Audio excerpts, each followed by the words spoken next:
Let Us Be Muslims by Sayyid Abul Mawdudi, edited by the late brother Khurram Murad.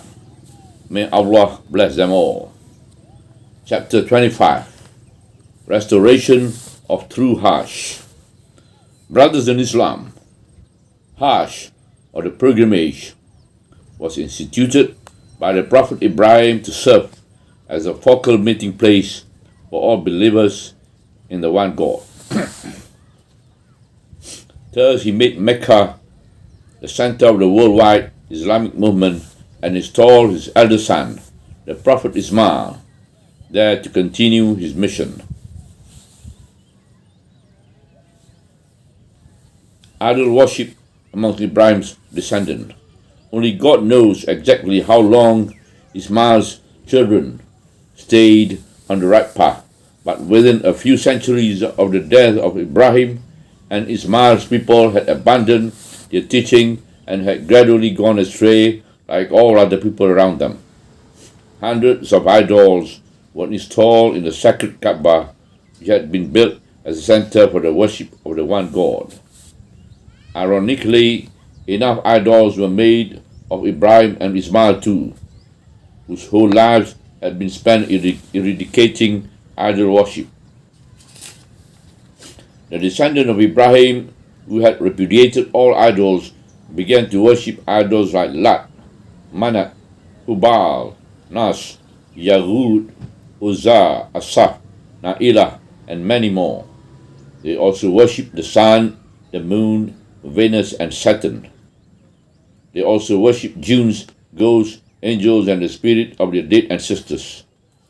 Superstition rose to such a level that if they did not have the family idol with them while away from home, they worshipped any stone they came across on their way.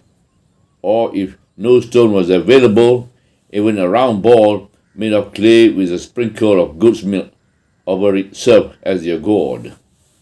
Referring to the same kind of priesthood which Ibrahim had fought so fiercely against in Iraq, they turned the Kaaba into a sort of temple and installed themselves as priests there. Adopting all the tricks of priests, they began accepting gifts and offerings from pilgrims flocking from the four corners of Arabia. In this way, all the work done by Ibrahim and Ismail were destroyed, and the purpose for which they had introduced the system of Hajj was superseded by different types of objectives. How corrupted Hajj began, how corrupted Hajj became a yearly carnival. The degree to which Hajj was corrupted in that period of ignorance can be gauged from the fact that it degenerated into an annual carnival. For many tribes from near and far, Hajj became an important social event. Poets and clowns used it to brag and boast about the bravery, renown, dignity, strength, and generosity of their tribes. They even resorted to hurling insults at one another. The chiefs of the tribes vied with each other in flaunting their generosity.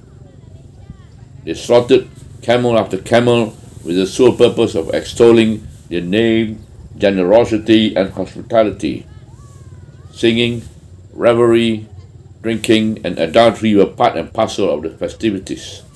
The thought of God scarcely occurred to anybody. Perverse rite. Circumambulation or tawaf of the Kaaba did continue, it is true, but in what form? Men and women walked together around God's house, stark naked, saying, "We go before God just as our mother gave birth to us." Worship also continued to be performed in the mosque of Ibrahim, but again in what form? By clasping hands, by whistling, and by blowing horns. The name of God was proclaimed, but with what forms? They said, Here am I, my Lord, I am present. No one is thy partner except the one who is thine. Thou art its master of whatever it possesses.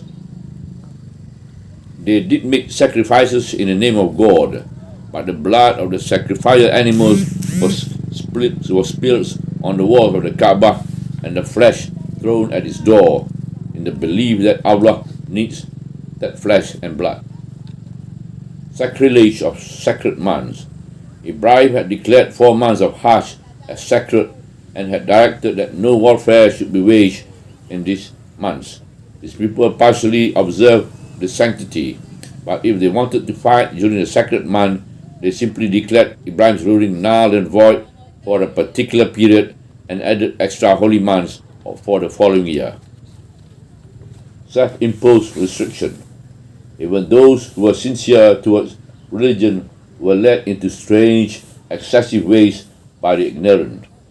Some people used to set out for Hajj without any provision for the journey and live by begging food. They considered this an act of piety, claiming that they had full trust in God, and while proceeding towards the house of God had no need of worldly goods. Doing business or working during the Hajj journeys were generally considered unlawful. Many people gave up food and water during Hajj and regarded this abstention as worship. Others stopped speaking while on Hajj, what they call Al-Hajj al-Musmik, the damn pilgrimage. There were countless other customs of this type which I do not want to waste your time describing. Fulfillments of Ibrahim's prayer. The situation lasted for about 2,000 years. No prophet was born in Arabia during this long period, nor did any prophet's genuine teachings reach the people of Arabia. Finally, however, the time arrived for granting Ibrahim's prayer, which he had made while raising the walls of the Kaaba. Our Lord, do thou send to them a messenger from among them, who shall convey unto them thy revelations, and teach them the book and the wisdom, and purify and develop them. Surah Al-Baqarah, Ayat 129. The perfect man who descended from Ibrahim was Muhammad ibn Abdullah, blessing and peace be on him. Just as Ibrahim was born into a family of priests, so was Muhammad, blessing and peace be on him, into a family which had been for centuries priests of the Kaaba. Just as Ibrahim struck a blow with his own hands against the priesthood of his family, so did Muhammad, blessing and peace be on him, finally eradicating it for good. Again, just as Ibrahim strove to end the worship of false God and bring people under submission to the one God, so did Prophet Muhammad, blessing and peace be on him, revive the same pure deen which had been introduced by Ibrahim. After 21 years, when he had completed this work, once again, at God's command, he declared the Kaaba the center of all those in the world who surrendered to God alone, and issued the same summons to the people to come to it for Hajj as had Ibrahim. A duty owed to people, owed to God by all men, is the pilgrimage to the house, if one is able to make his way there. And as for the disbeliever, God is all sufficient, needing nothing from all the worlds. Surah Ali Imran, Ayat 97. The revival of Ibrahim's ways, along with the renewal of Hajj in its proper form, came an end to the customs of the time of ignorance which had persisted for 2,000 years. End of idolatry. All the idols in the Kaaba were smashed. The worship of any and every object other than God was completely eliminated. All fairs and sports were closed down, and it was laid down that worship would be carried out only in the manner ordained by God. And remember him as he has guided you, for formerly you had gone astray. Surah Al-Baqarah, Ayat 198. Prohibition of indecent acts. All indecent acts were strictly banned. Whoso undertakes the pilgrimage in those months should abstain from lewd speech, from iniquity, and from quarreling during the pilgrimage. Surah Al-Baqarah, Ayat 197. Bragging and showing off. Contention among poets, boasting of forefathers' achievements, contests and satire and sycophancy were all stopped. And when you have completed your rites, then remember God as you remember your fathers, or yet more intensely. Surah Al-Baqarah, ayat 200. The end of ostentation. The end of ostentatious generosity, or competition in so-called generosity, which were meant solely for ostentation and fame, were banned. And in their place was revised the custom of Ibrahim's days of slaughtering animals exclusively in the name of Allah, so that the sacrifice made by the well-to-do people provided poor pilgrims meat. Eat and drink, but be not wasteful. Surely he loved not the wasteful. Surah Al-Araf, ayat 31. So mention God's name over them, the animal, then they are lined up. Then when their sides fall dead, eat of them and feed the beggar and the suppliant. Surah Al-Hajj, ayat 36. The spattering of blood and flesh banned. The practice of spattering the blood of the sacrificial animals on the wall of the Kaaba and throwing the flesh at its doors was stopped. Never does their flesh reach God, and neither their blood, but godliness from you reaches him. Surah Al-Hajj, ayat 37. Prohibitions of perverse rites. Circumambulation in a state of nudity was strictly prohibited. Say, who is there to forbid the adornment which God had brought forth for his servant? Surah Al-Araf, page ayat 28. Or say, never does God enjoin indecent acts. Surah Al-Araf, ayat 28. Children of Adam, take to your adornment for every act of worship. Surah Al-Araf, ayat 31. Changing the months of Hajj forbidden. Interchanging the months of Hajj so as to make fighting permissible was prohibited. Postponing of a sanctified month is but an increase in disbelief, whereby kafirs are led astray. They allow it 1 year and forbid it another year, to agree with the number of the months which God had sanctified, and thus they allow what God had forbidden. Surah Al-Tawbah, ayat 37. Harsh provisions made obligatory. People were prohibited from setting out on Hajj without taking adequate provision.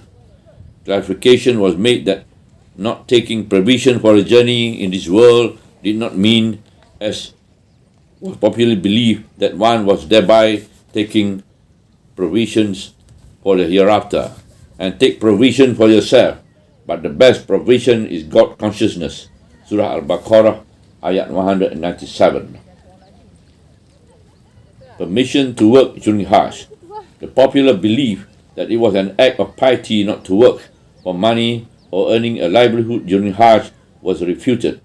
It is no sin for you that you seek bounty from your Lord by trading. Surah Al-Baqarah, ayat 198. And of other customs. The customs of performing Hajj while remaining silent, hungry and thirsty was also ended. After abolishing all perverse customs of the pre-Islamic days, Hajj was made a model of piety, fear of God, purity, simplicity and austerity. The pilgrims were ordered to purify themselves spiritually, to give up worldly things, to avoid all sexual desires, even refrain from intercourse with their wives, and to totally refrain from using bad and abusive language. Fixing boundaries. Boundaries were defined on all roads leading to the Kaaba to indicate the points beyond which no pilgrims were allowed to proceed without putting on two seamless garments, the ihram, or the robes of poverty, so that the rich and the poor would become equal, distinctions of nationality would disappear, and everyone would arrive at the court of Allah in a state of oneness as humble suppliants. ensuring peace and security. It was prohibited to kill. It was prohibited to kill any animal while wearing ihram, let alone a human being. The object was to ensure that peace and security prevail. Aggressiveness was controlled and spiritually gripped the hearts and minds of the pilgrim. The 4 months of Hajj were made sacred so that no fighting took place during this period. Peace reigned on all the roads leading to the Kaaba, and no pilgrims were molested en route. While the pilgrims reached the Kaaba, there were no fanfare, no carnivals. Instead, there was remembrance of God at every step. There were prayers, sacrifices, and circumambulations of the Kaaba. The only cry that one would hear was that which arose from the heart of the pilgrim. Here am I before thee, O God, doubly at thy service.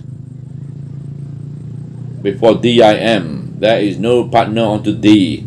Doubly at thy service, here am I. All praise and blessing are thine and power. There is no partner unto thee.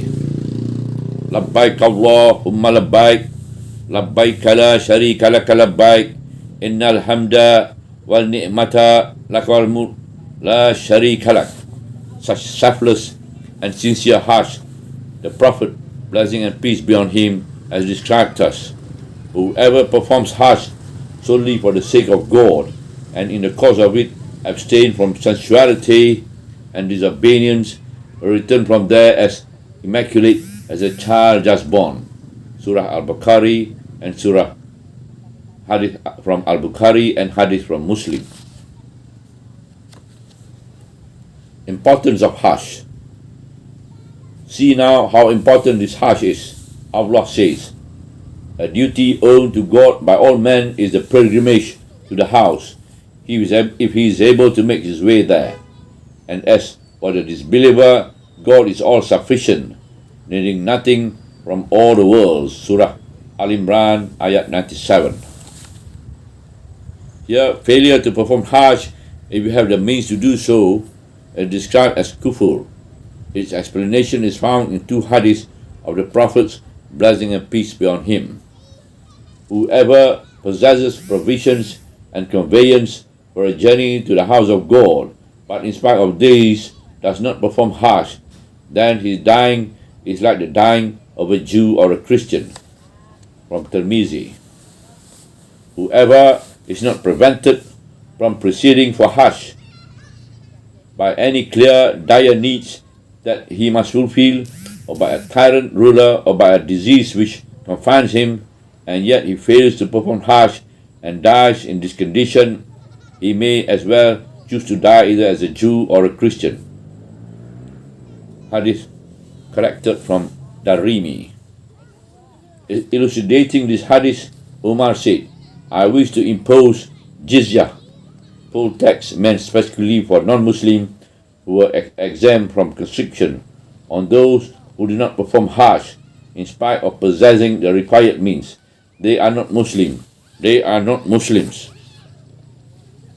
From the commandment of Allah and its elucidation by the Prophet, blessing and peace be on him and his Caliph, you can clearly see that Hajj is not something which may or may not be performed according to personal whims. It's obligation at least once in a lifetime on all Muslims, wherever they live in the world, who can afford to make the journey and who are physically able to. Responsibilities to one's family or business are no ground for exemption. Those who, despite the necessary means, put Hajj year after year off on some pretext or other should take care of the state of their iman. As for those who never bother to think about performing the Hajj at all, but who nonetheless manage to travel all over the world, perhaps even passing within a few hours journeying times of Mecca on their way to Europe, such people are certainly not Muslim. They lie if they call themselves Muslim, and people who consider them Muslim are ignorant of the Quran. At least their hearts are devoid of any feeling of obedience to God, and they have no faith in His commandments. Subhanallah, walhamdulillah, wa la ilaha illallah, wallahu akbar, wa la hawla wa la quwata illa billah al-aliyyil azim, wa la hawla wa la quwata illa billah al-aliyyil azim, wa la hawla wa la quwata illa billah al-aliyyil azim.